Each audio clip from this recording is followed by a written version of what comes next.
Right, thank you. Where is Howard? Howard, your quote to me on the phone the other day is, "We'll get you in early and you can speak." Here I am, it's come to the end. But I'm going to make one thing which I've wanted to do all year. It's been out. Boring! It's been out. I'm going to stand behind this man and give him some ear roll punishment.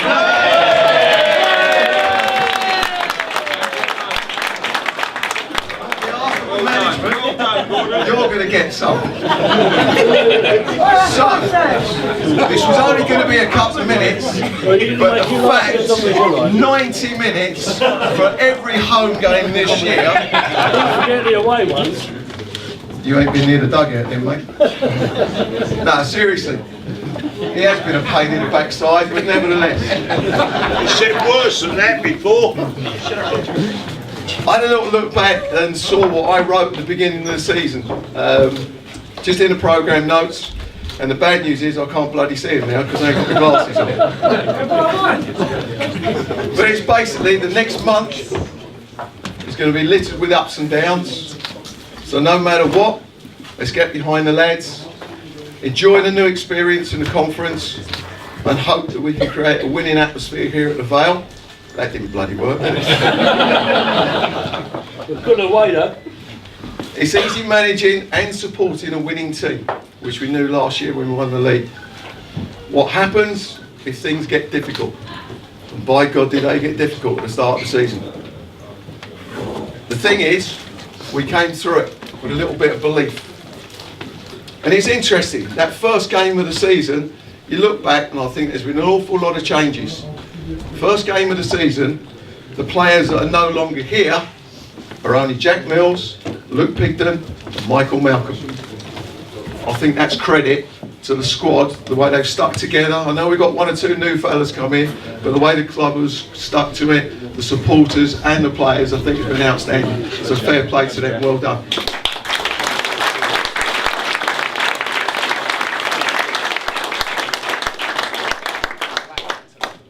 Now I jotted down a few notes. Unfortunately, Howard has probably used 99% of them. So the good news is this is going to be very short. There were a lot of doubters at the beginning of the season when we went, 9 games unbeaten. Sorry, that was wishful thinking. 9 games without a win. I remember that meet the manager night in there when we were obviously at that 9th game. We were 1-0 up in the FA Cup on the Saturday. In the 95th minute, they equalised and we got knocked out of the FA Cup. I'll tell you what, that is probably the worst meet the manager's night I think I've experienced in my 20 years. At the beginning of the evening, there was lots of doubters, lots of questions and everything else. I think by the end of it, I managed to convince most of the room that I believed, management believed in it, and we would turn it round. And in the end, with a little bit of patience, you've done that, we've done it, and here we are finishing the season. If you'd have said to us that night we were going to finish 12th, I don't think anyone would have believed it. You would have snatched your hand off. And that's what we've done.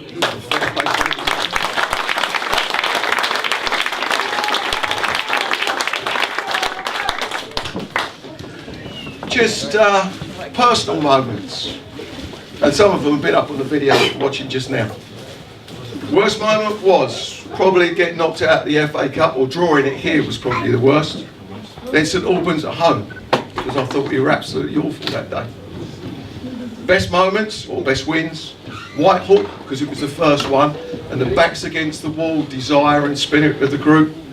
And Bar City away, again, backs against the wall, scoring in the last minute, Joey Turner. Great feeling.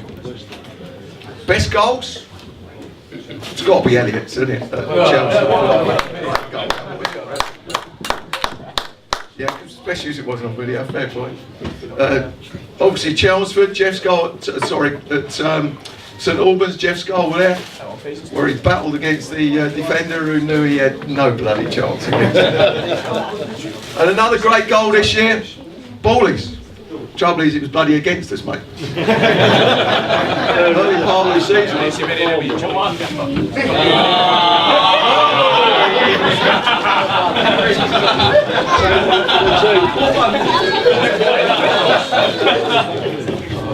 For me, another one, really big moment, when the referee came knocking on the door at half time to tell us the game was abandoned at Hamilton.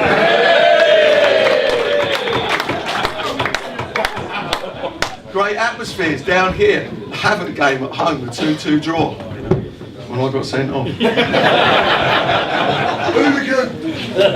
then the party atmosphere we created for Ginger's birthday when we went to Maiden, which again, fantastic atmosphere, so fair play.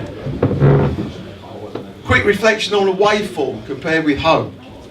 I think if we'd have done it the same at home, we'd have been in the playoffs without any shadow of doubt. You know, if you look at the away form, you will see we would be 5th in the table. I'm not telling you where the home form makes us, but home form has been disappointing. You know, there's been a great atmosphere away from home. We've taken fantastic support wherever we've gone, been absolutely brilliant, but we've underachieved at home, and so have the players. It's already been mentioned tonight, Northing. What a fantastic season. They've been rewarded by that.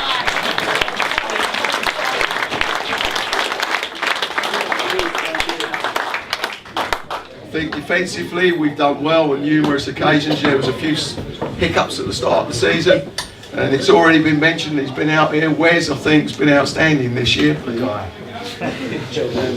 It's something that, you know, he's doing these triathlons, marathons. He's learned.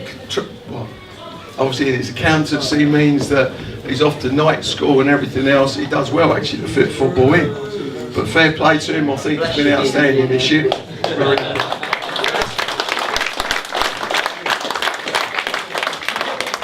Led by example, winning mentality, and it's important. Couple of disappointments injury-wise, Connor Colcott and Tom Hickey. You know, obviously what they've gone through. You know, they're still laid up in the summer, and hopefully we might see them back in a blue and white shirt next year with a bit of luck. I've got to mention it. 41 years of age, probably the hardest working player out on the park. I was going to say for 90 minutes, but whatever minutes he gets, his attitude is a great example to everybody, and I think he deserves a round of applause for that.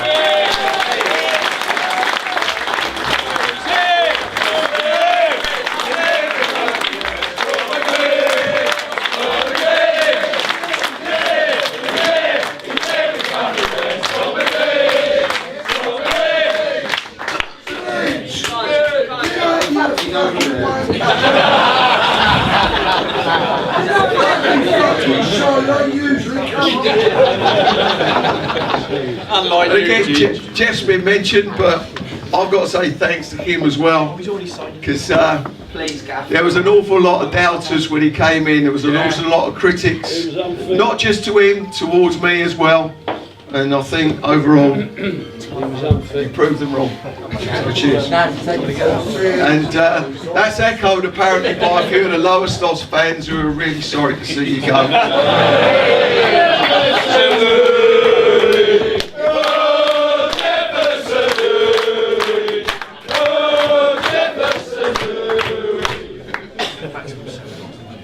Another one I've got to mention, Luke. Absolutely.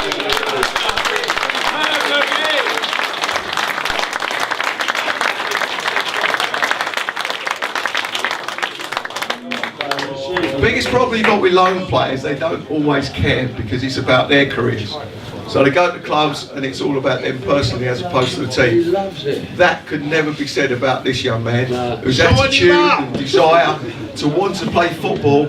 In fact, on training nights, we have to go and turn the lights off before and he's got his own ball, and I'm sure he takes that to bed with him, plays with it and everything else. But the bottom line of it, you wish somebody like that every success in his career, and if Watford do decide that it's not going to be there, I'll tell you what, we'll be there waiting to snap their heads.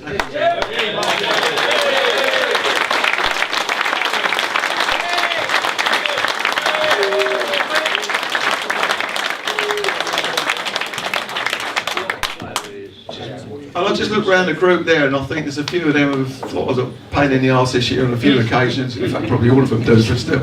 But the likes of Jimmy Hammond, who sends me the occasional text message of love and things like that.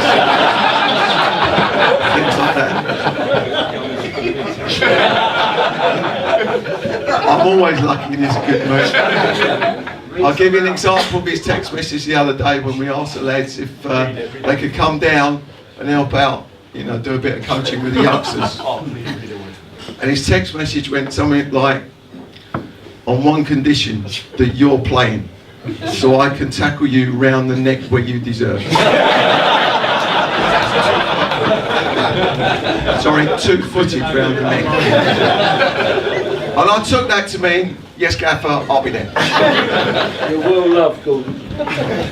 And even, you know, we've got Sean, both Sean's actually been left out. Attitude, excellent, you know, they still want to get into it. Scotty's got left out for a little while, and again, really, really good. And Johnny Wright, who's not here, who's left out for quite a long period of time. Now, their patience means an awful lot. Their attitude is enormous when it comes out to getting out there and having 16 players on the park. It's not just about the 11 players that go out there, it's about the squad and pulling together. And the spirit we got in this group is testament to all of them about the reaction that we've got around this place. And I think we have got something very, very special here. When people leave, I think they realise.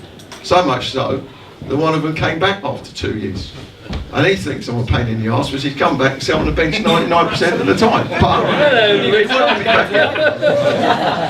is that they left you out today as well, mate? It was good today. Right, last couple of things. Obviously it's already been Jez and Lawrence.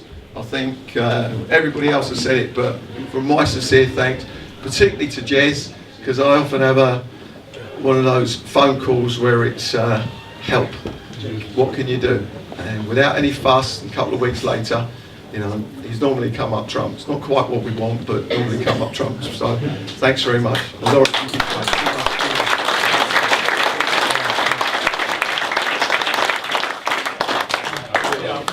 I'm not going to mention them all, but thanks to the management team, the support has been brilliant. I am going to mention Leo though. 20 years we've been here, 30 years I think we've worked together in total. Somebody said to me the other day about having a crossword. I don't remember in all the time we've worked together having an argument. Speech! But we don't socialise, we don't do anything, it's just purely been football. And without his support over the years, well, I certainly wouldn't be here, that's a dead cert. So thanks very much, Leo.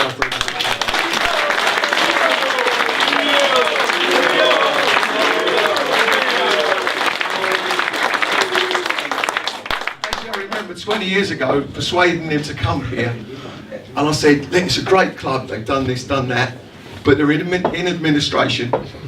They've only got 3 players. They're in Division 3 of the Ryman League, and they are just going to ground share at Edgware. He looked at me as though I'd gone bloody mad. Actually, I probably had at the time. But when you consider where we come from in all those days, the dark sides, and there's certainly been a lot of downs on along the road, but where we've got to is absolutely fantastic. And again, it's about this club and pulling through difficult times and still believing. The beginning of the season was another perfect example. What's he actually do though? He works behind the bar.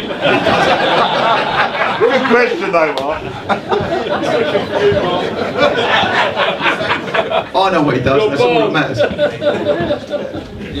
Al's already mentioned about the future. I mean, big thing now, we need to find a new sponsor. We need to get that lease sorted out. You know, certainly my aims every year is, can we keep improving? And 18 out of the 20 years that I've been here, we've improved on the season before. That ain't bad going. We're 12th at the moment. What can we do next year? If it's another progression, we're higher than that. You know, soon we're going to be knocking on the door and maybe making those playoffs. Al's already said the amount of work that we've got to do behind the scenes to get that. But we want to keep continuing. We want to keep climbing. There's no reason we can't be in the conference in a few years if we get that lease sorted out. And the belief around the place is very, very important. And I'd just like to say, this season has been an absolute pleasure. As I say, that's what I'd like to say. But unfortunately I can't, because that early part was a frigging nightmare. But I can say, I'm delighted where we finished up, and if it wasn't for everybody in this room, we wouldn't have done it. So well done to everybody.